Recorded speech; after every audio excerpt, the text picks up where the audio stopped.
Students बात करेंगे artificial gravity की। सबसे पहले अगर हम देखें स्टूडेंट्स के, अगर ग्रेविटी जो है वो हमारे पास होती क्या है। ग्रेविटी जो है, जैसा कि अर्थ की ग्रेविटी की हम बात करते हैं, क्योंकि वो हम एक्सपीरियंस कर रहे हैं ऑल द टाइम, वो हमारे पास ड्यू टू मैथ है। अर्थ के मैथ में अर्थ का मैथ है और उसके पास एक ग्रेविटेशनल फोर्स है, जिसकी वजह से वो तमाम बॉडीज को अपनी तरफ अट्रैक्ट कर रही है और उसकी जो डायरेक्शन है वो towards the centre of the earth होती है। जैसे कि अगर हम इस फिगर में भी देख सकते हैं कि, जैसे कि मैं आपको एक फिगर दिखाती हूँ स्टूडेंट्स, ये आप देखेंगे ये फिगर है हमारे पास, जिसमें ये शो किया जा रहा है कि हमारे पास एक ग्रेविटेशनल फील्ड है जो कि अर्थ के सेंटर की तरफ जो है वो लाइंस जो है ये शो कर रही हैं कि हमारे पास जो ग्रेविटेशनल फील्ड होती है वो towards the centre of the earth act करती है। अब अगर हम स्टूडेंट्स स्पेस क्राफ्ट की बात करें, जैसा कि हमने आर्टिफिशियल सैटेलाइट्स की बात की थी, उसमें हम देखते हैं कि सैटेलाइट्स में जो है वो हमारे पास एक ग्रेविटी फ्री सिस्टम होता है। ठीक है, और ये हमने चीज जो है ये पिछले लेक्चर में जो है वो बहुत डिटेल में डिस्कस की थी कि हमारे पास ये ग्रेविटी फ्री सिस्टम जो है वो इसमें किस तरह से एग्जिस्ट कर रहा होता है, और जो इसके ऊपर इनमें जो बॉडीज हैं वो वेटलेसनेस जो है वो होल्ड कर रही होती है उनमें। ठीक है, ग्रेविटी फ्री सिस्टम। अब अगर हम देखें स्टूडेंट्स की जो वेटलेसनेस है, यानी कि जब आपका जो एपरेंट वेट है वो हमारे पास 0 के बराबर आ रहा होता है, तो वो चीज जो है वो एस्ट्रोनॉट्स, यानी कि जो सैटेलाइट में काम करने वाले जो हम वर्कर्स होते हैं उनको हम क्या कहते हैं, एस्ट्रोनॉट्स। ठीक है, जो एस्ट्रोनॉट्स होते हैं स्टूडेंट्स, उनके लिए बहुत डिफिकल्ट क्रिएट कर देती है कि हमारे पास वेटलेसनेस जो है वो, और उसकी वजह से जो उनकी परफॉर्मेंस है, यानी कि वो जो काम परफॉर्म करना चाह रहे हैं वो बहुत ज्यादा डिस्टर्ब हो जाता है। और जैसे कि हमने देखा था स्टूडेंट्स कि हमारे पास सैटेलाइट्स की जो है वो बहुत सारे जो है यूजफुल पर्पजेस के लिए यूज की जाती है, जैसे कि कम्युनिकेशन है, नेविगेशन है, और फिर उसके बाद हमारे पास मिलिट्री पर्पजेस के लिए भी हमारे पास सैटेलाइट्स यूज की जाती हैं। तो एस्ट्रोनॉट्स जो कि उनमें काम करने वाले हमारे पास वर्कर्स हैं, वो उनके लिए मूव करना एक जगह से दूसरी जगह और अपना काम जो है वो परफॉर्म करना बहुत मुश्किल हो जाता है, क्योंकि वहां ग्रेविटी एग्जिस्ट नहीं करती। आप जो है वो एक जगह स्टेबल पोजीशन में नहीं रह सकते। ठीक है, जैसे कि हम जानते हैं कि हमारे फुट्स जो हैं वो फ्लोर किसी भी जगह पे, किसी भी फर्श पे जो है वो बहुत स्टेबल पोजीशन में रह सकते हैं, और इस वजह से क्योंकि ग्रेविटी हमें अपनी तरफ जो है वो अट्रैक्ट कर रही होती है। जैसे कि आप देखते हैं कि हमारे पास जो फ्रिक्शनल फोर्सेज हैं वो भी एग्जिस्ट कर रही होती हैं ड्यू टू ग्रेविटी, और इस वजह से हमारे पास जो है वो एक हम बेहतर तरीके से परफॉर्म करते हैं। अब इस प्रॉब्लम को सॉल्व करने के लिए जो है वो आर्टिफिशियल ग्रेविटी का जो है वो कॉन्सेप्ट लाया गया था। और आर्टिफिशियल ग्रेविटी जो है स्टूडेंट्स वो किस तरह से क्रिएट की जाती है, क्योंकि ये नेचुरल नहीं है जिस तरह अर्थ की है, ये आर्टिफिशियल है, ह्यूमन मेड ग्रेविटी है। और इसका कॉन्सेप्ट इस तरह से लाया गया था स्टूडेंट्स कि हम सैटेलाइट को जो है वो रोटेट कराते हैं इसके ओन एक्सिस के अराउंड, यानी कि सैटेलाइट जो है वो अपने ही एक्सिस के अराउंड जो है रेवोल्यूशंस करती है। ठीक है, यानी कि ये रोटेशन परफॉर्म करती है या फिर रेवोल्यूशन परफॉर्म करती है अराउंड इट्स ओन एक्सिस के अराउंड जो है वो अपने रिवॉल्व कर रही होती है। अब इस चीज को भी हम एक फिगर के जरिए जो है बेहतर तरीके से जो है वो अंडरस्टैंड कर सकते हैं स्टूडेंट्स। जैसा कि इस फिगर में मैं आपको शो कराती हूँ, ये हम थोड़ा सा स्क्रॉल डाउन कर लेते हैं और यहाँ मेरे पास ये फिगर मैंने पेस्ट कर दी। आप देखते हैं स्टूडेंट्स कि ये हमारे पास अर्थ है। ठीक है, ये हमारे पास अर्थ है, और अर्थ के अराउंड, अर्थ जो है वो सन के अराउंड जो है वो अपनी रेवोल्यूशंस परफॉर्म कर रही है। और बिल्कुल एक और जो उसके दरमियान, मतलब कि जो वो अपनी एक और जो स्पिनिंग है वो अपने एक्सिस के अराउंड भी कर रही है, जिसकी वजह से बेसिकली ग्रेविटेशनल इफेक्ट प्रोड्यूस होता है। इसी तरह सैटेलाइट, यानी कि ये हमारे पास जो है स्टूडेंट्स ये सैटेलाइट है, यहाँ मैं लिख भी देती हूँ, लेबल कर दिया मैंने, ये हमारे पास एक सैटेलाइट है। और सैटेलाइट जो है वो येलो जो ऑर्बिट है वो उसके अराउंड, अर्थ के अराउंड जो है अपनी रेवोल्यूशंस कर रही है, यानी कि अर्थ के अराउंड वो अपना जो है वो सर्किट, मतलब कि पूरा एक ऑर्बिट जो है वो कंप्लीट कर रही है। फिर एक और जो आपको नजर आ रहा है वो हमारे पास क्या है, ये वाला जो लाइन है, यानी कि जो वाई एक्सिस के लॉन्ग शो की जा रही है,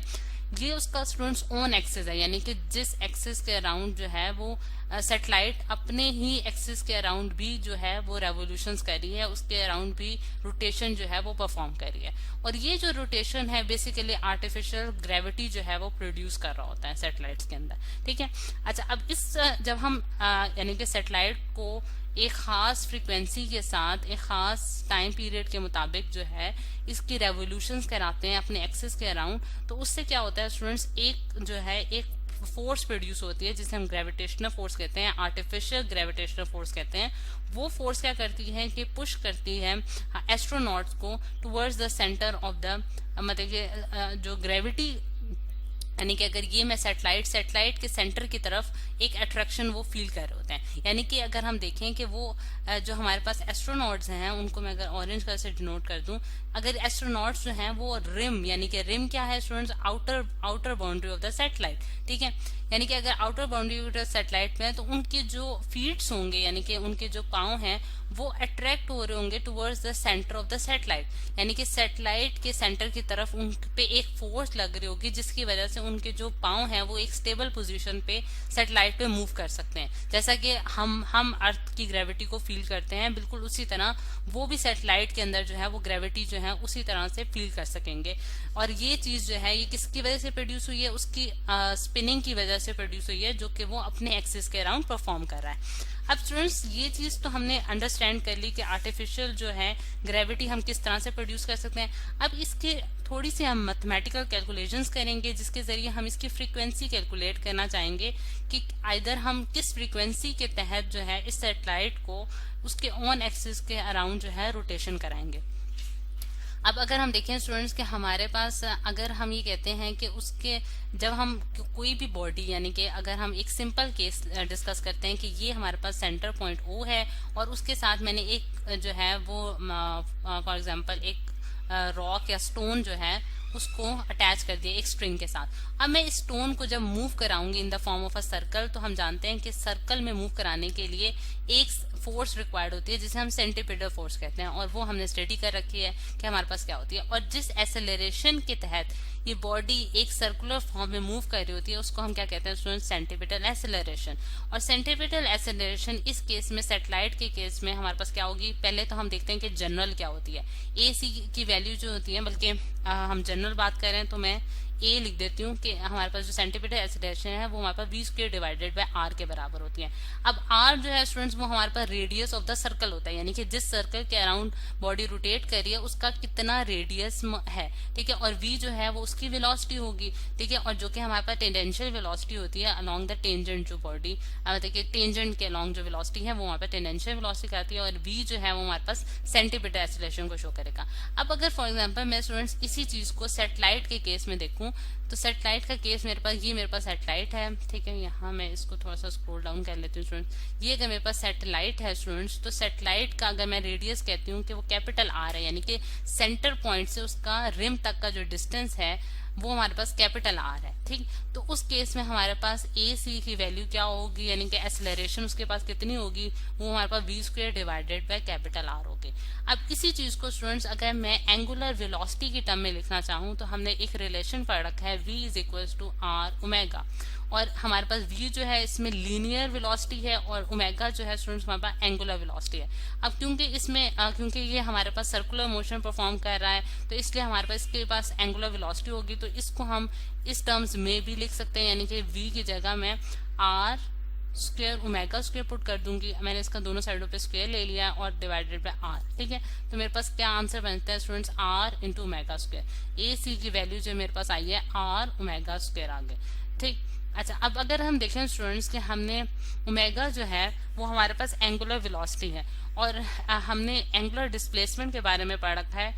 कि ओमेगा जो होता है हमारे पास क्या होता है, थीटा डिवाइडेड बाय t, ठीक है। यानी कि जितनी angular displacement per unit time जो है वो हमारे पास एंगुलर वेलोसिटी बना देगा। अगर मेरे पास जो पूरी कंप्लीट रेवोल्यूशन है वो 2 पाई एंगल पे होती है, क्योंकि हम जानते हैं 2 पाई 360 डिग्री एंगल होता है और वो पूरी रोटेशन उसमें परफॉर्म कर लेते हैं, और टी मेरे पास अगर टाइम पीरियड हो जाए तो स्टूडेंट्स ओमेगा जो है वो मेरे पास क्या बनता है, 2 पाई डिवाइडेड बाय टी, ठीक है। और टी स्टूडेंट्स हमारे पास क्या होगा, टाइम पीरियड, यानी कि कितना टाइम रिक्वायर्ड है एक रेवोल्यूशन कंप्लीट करने के लिए। अब ये ओमेगा की वैल्यू अगर मैं AC में डालूं, यानी कि एक्सेलरेशन ऑफ द सैटेलाइट में डालूं, तो मेरे पास क्या आ जाता है, r into 2 pi whole divided by T